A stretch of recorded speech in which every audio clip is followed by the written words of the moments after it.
મારું નામ પંકજભાઈ બારીયા. ગઈકાલે અમારે એક સમૂહ લગ્ન હતા તળાજા તળપદા કોળી સમાજના. તો ત્યાંનું જેવી તેવી બેઠકમાં હું જે સાઈડમાં હતો એ બારામાં રાતે 3 જણા આવીને મને ખોટે ખોટું, મેં કોઈને ગાળું નથી દીધી, કોઈને યારે બોલાચાલી નથી કરી, તોય મને મારીને વૈયા ગયા છે. રાતે અજનદાસ બાબા ચોકમાં હું અમે પાનમાં ઓખાઈને આવતો હતો, બેઠો હતો, તો મને બોલાવી અને દોડ ટપાટ કરીને પડખામાં મારીને વૈયા ગયા છે.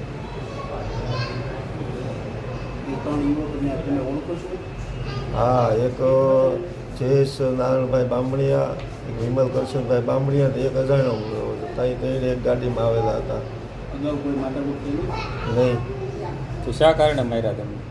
એ કે તમે મારા ભાઈને કેમ ગાળો દીધી? એના ભાઈને મેં કોઈ દી કાંઈ દીધું નથી, કોઈ દી ગાળો નથી દીધી.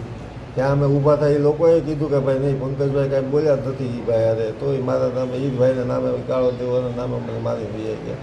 જેમ ફાવે એમ કઈ વૈયા ગયા. ધમકી આપી. ધમકી આપી તમારે જે કરવું એ કરી લેજો, એ કે બહુ ટટ્ટર કે હજી મારવામાં આવશે. એ રાજકીય દબાણ છે?